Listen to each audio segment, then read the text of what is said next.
Hey friends, welcome to another episode of Not Your Mama's Podcast. The title of this episode is Understanding Drug Use with Teens Today. In this episode, we are speaking with Richard Capriola, who spent 11 years working as an addiction counselor at the Menninger Clinic in Houston, Texas. Before retiring in 2019, the clinic specializes in the assessment, stabilization, and treatment of adults and adolescents with substance abuse and psychiatric issues. He served as an addiction counselor, working with both adolescents and adults, and specializing in treating people with co-occurring substance abuse and mental health disorders.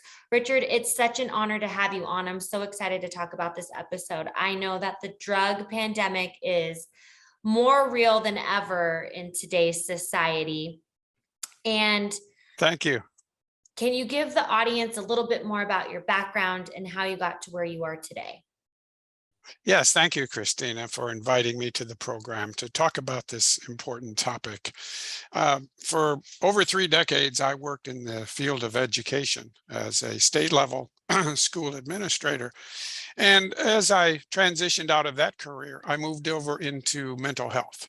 I began working at a mental health crisis center, and then moved on to work at Menninger Clinic in Houston, Texas, which, as you mentioned, is a psychiatric hospital where I treated both teens and adults. And during that time, I would meet with families and go over their child's history of a substance use and give them a diagnosis. And all too often, they would look at me and they would say, I had no idea this was going on. Or if they did suspect their child was using a substance, they would say, I sort of knew something was going on, so I did, but I didn't think it was this bad.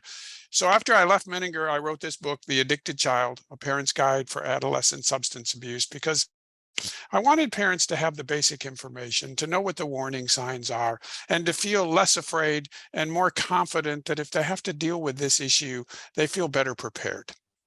I agree. I mean, even for me, I know so many people I grew up with have passed away from drug overdoses, are still struggling with substance abuse, and it's really sad to see because they had so much potential, and it can really steal your soul. And I've seen parents struggle with their children with it through my own eyes, and I feel it's just heartbreaking. So what drugs are teens using today? Well, they continue to gravitate towards alcohol and marijuana as the primary substances, and that's been true for a long, long time. The majority of kids who are teenagers who are getting into substances are using marijuana and using alcohol. Prior to the pandemic, there was an explosion in kids, a dramatic increase in the percentage of teenagers that were vaping substances, vaping things like nicotine and marijuana. So I would say the top 3 are alcohol, marijuana, and then the vaping of alcohol and marijuana. Those continue to be the most popular substances among kids. There is some experimentation in use of the so-called harder core drugs, but that tends to be a very small percentage of teenagers using them. Yeah, I mean, what about people taking advantage of the pills?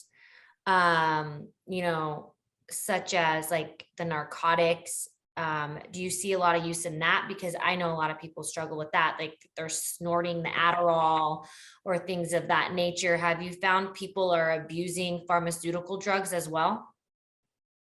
Again, it's a very small percentage of teenagers that are abusing pharmaceutical drugs. There is some abuse of drugs like Adderall and Ritalin, which are prescribed medications. There is very little use of cocaine and some of the harder core drugs, but it's still out there and it's still available to kids. But the percentages of kids using the harder core drugs is nowhere near the percentage of teenagers that are using marijuana and alcohol. Yeah. When I was younger, I did use marijuana. I'm not going to lie about that. And I think a lot of people also do these things to like maybe want to fit in and be a part of the Mhm. crowd. And then it ends up turning and spiraling out of control. And kind of switching gears a little bit, because I know like what's happening right now with the fentanyl crisis. What do you have to say about that, about the fentanyl going on, it being laced in with things? What advice can you Yeah. give parents to help warn their children about this crazy thing that's happening in the United States? Well, you bring up an important topic, and in my book, I have short chapters on various street drugs that are out there because most parents are aware of alcohol and marijuana. They know a little bit about those drugs because they're so common and they're so widely used. But Mhm. they may not know much about these other street drugs like fentanyl, some of the hallucinogenics, some of the opiates that are out there. So I presented a brief chapter on these drugs just so parents would have a little bit of information about what these other street drugs are, that kids might have access to them. Now, some of the really hardcore drugs like heroin and Oxycontin, fentanyl, we see more of that being used by adults than adolescents. But there's always the risk that a teenager might get a hold of some of these drugs. So it's important that parents at least be a little bit familiar about what these other drugs are all about. Yeah, I agree. Um, so what warning signs should parents know about? Well, that's probably one of the more important topics that I address in my book, the warning signs, because so many times parents miss the warning signs. And they're good parents. They're good parents doing the best jobs that they can. They miss the warning signs because nobody told them what to look for. So they didn't know. So in my book, I have warning signs for a child, a teenager that might be using marijuana. I have warning signs for a child that might be drinking alcohol. And I included warning signs for a child that might be developing an eating disorder or self-harming themselves, because sometimes those can accompany a child using a substance. Mhm. As a general rule, I recommend parents pay attention to the changes that they see in their child. Don't assume the changes that you're seeing in behaviors and attitudes are just normal adolescent acting out. They might very well be that, but they might be an indication that there's something else going on underneath the surface that you need to be aware of. So some examples would be a child whose grades are starting to decline, a child who's getting into disciplinary problems at school, a child who used to enjoy participating in extracurricular activities no longer shows an interest or wants to participate in those activities, a child who used to openly introduce you to their friends now becomes very secretive of who their friends are, a child who used to let you know where they've been and what they've been doing now becomes very secretive of where they've been and what they've been doing. So these are all some examples of changes in behavior that you as a parent need to be aware of, and do a little bit digger deeping to investigate what's really going on. So how should a parent approach their child if they're, suspecting some drug use, behavioral changes like the ones you mentioned? What is the best way for a parent to approach their child to kind of get a more receptive response instead of, them being fearful of talking to their parent about what's really going on? I think the first thing a parent should do if they're concerned is have a discussion with their child. And Mhm. by that, I mean, you don't threaten the child, you don't accuse the child, you don't punish the child. You want to come at this discussion with an inquiring point of view. In other words, I'm noticing these changes. Can you help me understand why I'm seeing these changes? I'm concerned about this or that. Can you help me understand why I might be concerned about this? So you invite the child to reflect back on what you're feeling and what you're seeing, rather than try to get into some type of discussion where you're saying, I know you're doing this or I know you're doing that. Come at it from an inquiring point of view, a point of view that says, I'm concerned about this, I'm noticing this, can you help me understand why I'm so concerned? Can you help me understand why I'm seeing these behaviors? Now, that's a discussion that's likely to go one of two ways. It's either going to blow up and the Mhm. child's going to become defensive and argumentative, which tells you something, or the child might actually open up and talk to you about some things. But regardless of how those first discussions go, if you're still concerned as a parent that your child might be using a substance, you need to move to the next step, which is to get some assessments done from some professionals so that you can either rule in or rule out whether or not there's a problem that you need to be aware of. Yeah, well, that kind of segues into my next question, which is what treatment options are available for teens, using substances? Every child is different and unique. Every diagnosis is different and unique, and every treatment plan is different and unique. So you want to gear the treatment specifically for what the child is dealing with and what will best help the child.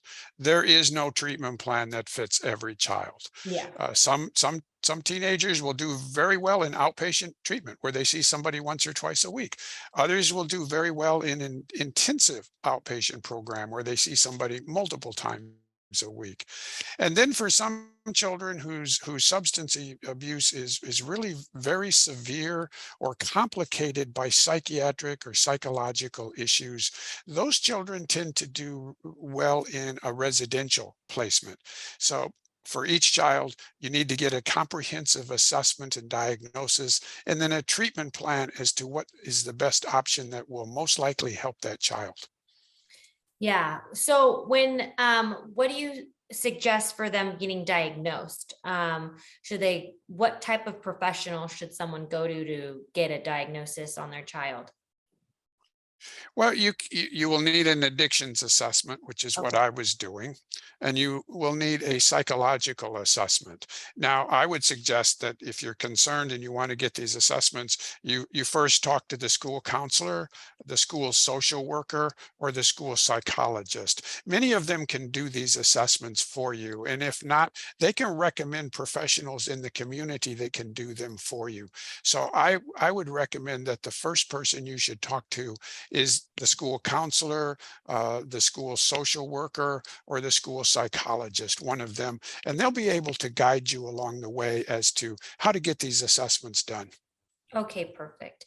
I really liked the approach and of curiosity, approaching your child with a curious mind instead of an accusing mind. Yeah, And, getting them kind of warmed up and, just stating the facts of like behavioral changes, like, hey, I notice you don't, you're not as open with me. Is everything okay? yeah. Instead, and I think that's it's more subtle because I feel like if you come at it as an attack, you're definitely not going to get where you want to go in that conversation with your child. Right, right. Yeah, your child is more likely to shut down and become argumentative, and that's a discussion that's not going to go very far.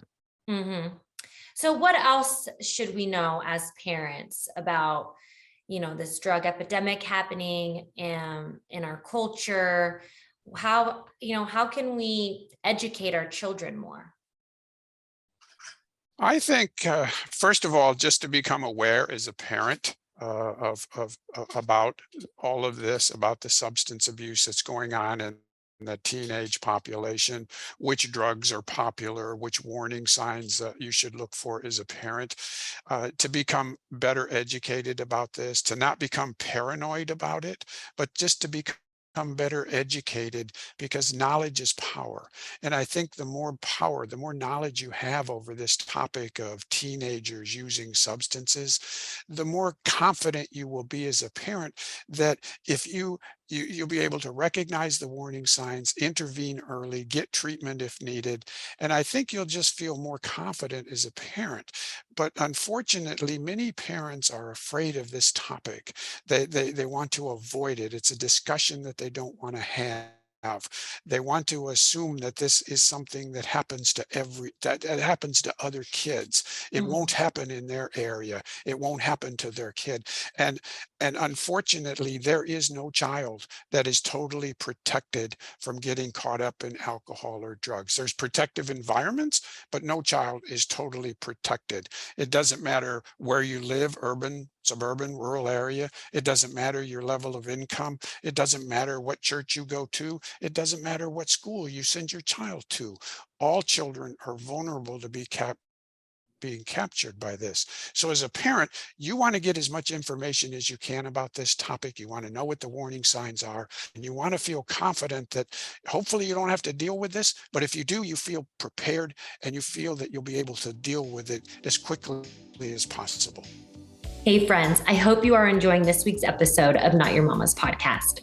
This podcast would not be possible if it wasn't for the support of you, my wonderful community. To support Your Mama's podcast, please click the support link right down below and you can donate just as little as 99 cents. Also, follow me in the Shop Like to Know It app where you can follow me with all my exclusive content, all the way from baby products I love, fashion and style, and everything in between. Now let's get back to the episode. They always say it's not a matter of if, but a matter of when. Because kids are curious. They want to try it out, don't do this. It's not good for you. It almost kind of entices people sometimes to be like, well, why is it bad? What does it do to me? I'm curious about it. What are your thoughts on, like, let's say your child, gets drunk and then they're obviously forthcoming. Do you think that you should ground them, reprimand them, or just, be forgiving about it? How do you think that, like, let's say a scenario like that happens, how do you think that a parent should react if your child does come forth and is honest about their behavior and what they've done? I think you want to be curious as to what led your child to do this, Mhm. what was involved. Invite your child to explain to you how they got caught up in this situation of drinking alcohol. Compliment them for being open and honest about it and for coming to you, and then continue the discussion from a curiosity point of view. In other words, I'm curious as to why were you drinking alcohol? What led you to do that? What was going on? So you want to gather as much information as you can. Also, as a parent, you want to make it very clear that you have ground rules, that you have Mhm. rules, and drinking is a rule that is part of your rule is you don't allow that. So they need to have clear expectations that you do not allow them to drink alcohol, and it could lead to further consequences down the road. But initially, you want to be curious as to what led your child to drink. Was he curious, or he or she curious about it? Did they feel pressure to do it? Was this something that they did because they wanted to use alcohol to medicate some issue like anxiety? So you want Mhm. to try and encourage your child to be as open as you can as to why this happened. Yeah. No, that's all great points. So, is there anything that I'm missing that we need to know about this topic before we jump into my 4 questions? No, I think we've done a good job. You've done a good job with the questions, and I think we've covered the basics. I think that I would just encourage anybody who wants to know more about this topic to go to my book's website, which is www.helptheaddictedchild.com. You'll be able to read some blog articles. I have a blog article, for example, on how the pandemic affected all of this, and you'll be able to read more about the book itself. Yeah, no, and I will have all of Richard's information down below in the show notes. So it'd be easy for you to contact him, check out the book, check out the blog articles. I think it's really important for every parent to be knowledgeable and aware of things that are going on, especially like you had mentioned, Richard, the pandemic really affected a lot of these people. And can you kind of give a little brief information on how the pandemic, changed teen drug use and mental health? Yeah, what we saw was during the pandemic year, which was 2021, was Mhm. last year, teenage substance abuse dropped dramatically. And I think part of that was due to the fact that kids were drawn away from their no, normal social interactions, from their classroom environment, from getting with Mhm. their being with their peers. So we saw a dramatic decrease in adolescent substance use during 2021. Alcohol being used by seniors dropped from 55 to 47%, for example. But on the other hand, we saw an increase in the mental health crisis that's been going on for over a decade with teenagers. So while the pandemic caused substance use to decline, unfortunately, the mental health crisis among teenagers increased dramatically in 2021. There will be new data that comes out after the start of next year, 2023, and it will tell us whether or not the decline in substance use among teenagers in 2021, if it rebounded in 2022. In other words, did we see an increase in substance use among teenagers this year now that they got back into their normal social and school environment? We'll have that data, and we'll be able to see if the decline that we saw in 2021 remained, or did the increase in use increase? Yeah, that would be interesting. I'd be curious to find out what that would be. I mean, if you think if it increased, it would you think the reason why is because they're back in their social environments?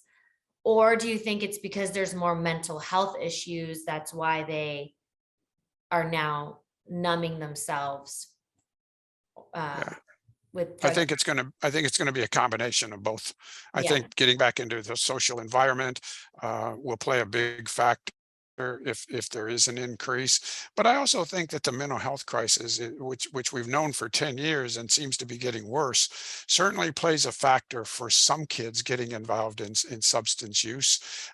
We know that a certain percentage of kids are using marijuana to medicate underlying psychological issues. Many of the kids that I treated at Menninger Clinic in Houston, Texas, that were smoking marijuana multiple times a day, when I asked them to help me understand why they were smoking so much marijuana, the number one answer they came back was, it helps me with my anxiety.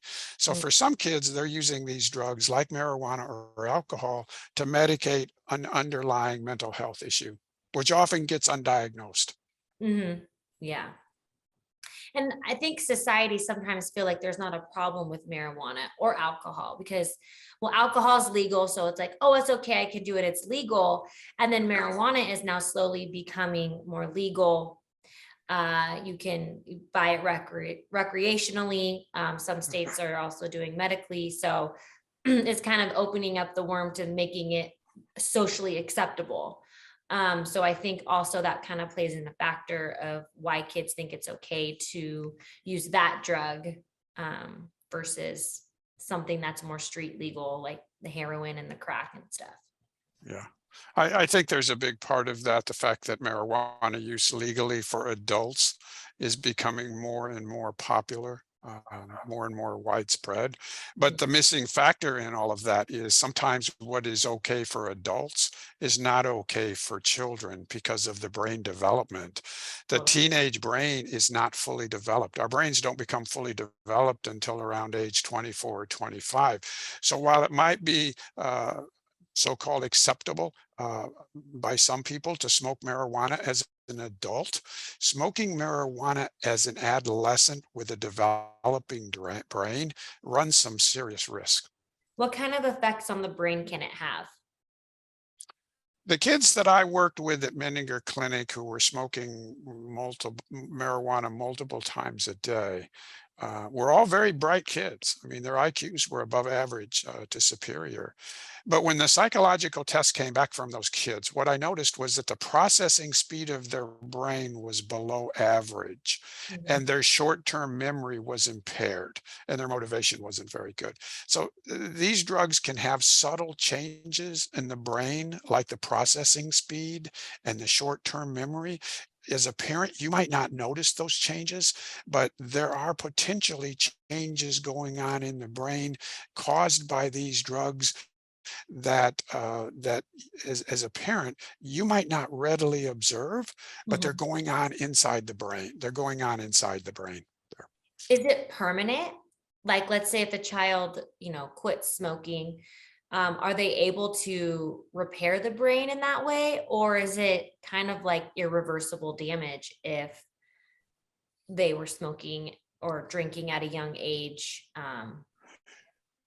I think our brains have a remarkable capacity to heal themselves. And that's one of the messages that I want parents to receive, is a sense of hope that if they can intervene and if needed, get treatment, that our brains have a remarkable capacity to heal themselves. So yes, we can recover from it, and um, we can move beyond using substances. Now, the thing that I would also mention is that when it comes to alcohol, the average age that a teenage boy first tries alcohol is age 11, and Mm. for girls it's age 13. But one of the important things to recognize is that teens who start drinking before age 15 are 5 times more likely to develop alcohol dependence or abuse than if they waited until they were 21 or more. Um, so, the parents need to protect their child's developing brain, because not only can these substances make changes in your child's brain, they can make them more susceptible to getting really addicted to these substances and carrying them into adulthood. Yeah, that's so true. I mean, I was like one of those 13-year-old girls that I did try alcohol for the first time when I was 13. And I definitely struggled with a little bit of substance abuse, over drinking too much more for myself.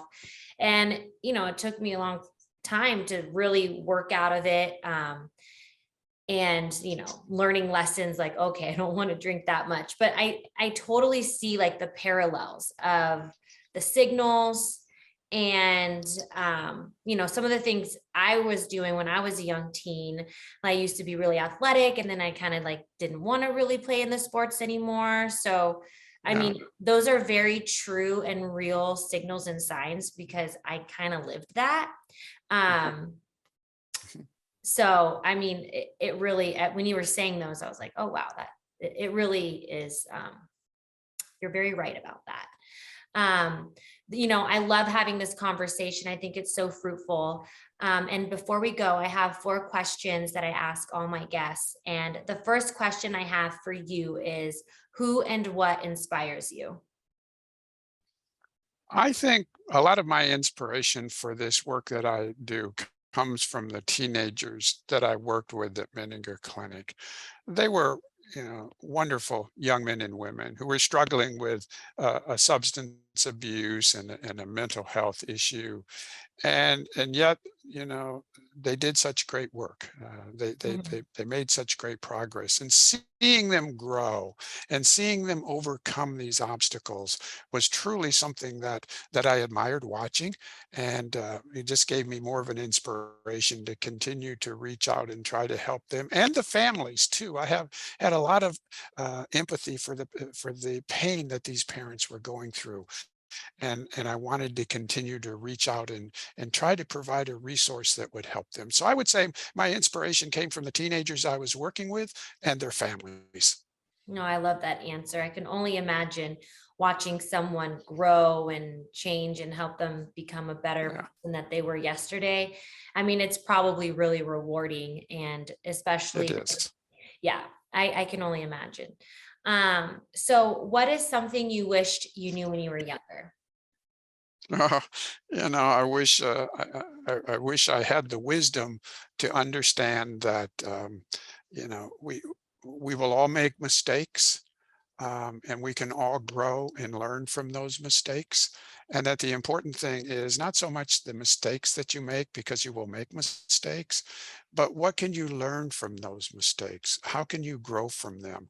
Because the real blessing, so to speak, is the ability to look at mistakes and turn them into a learning experience. Because if you can turn something like a mistake into a learning experience, then you will truly grow. Great answer. And what's the essential part of your daily routine? The essential part is, for me, is working out at the gym. I've started that routine over the last year. Uh, I changed my diet, I've lost some weight, and I've learned that, working out in the gym, getting out, doing exercising, really helps me both physically and mentally. And my last question is the best advice you've ever received. The best advice is to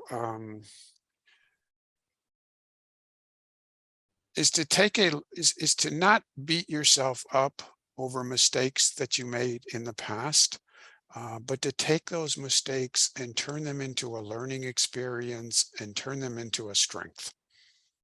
Yeah, that's great advice. I think a lot of, teens today, they make a mistake and they beat themselves up over it.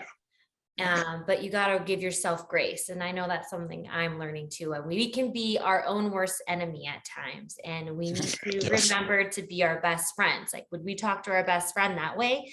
We need to talk to ourselves like we are our own best friend. Well, Yes. Richard, thank you so much for coming on. This conversation was great.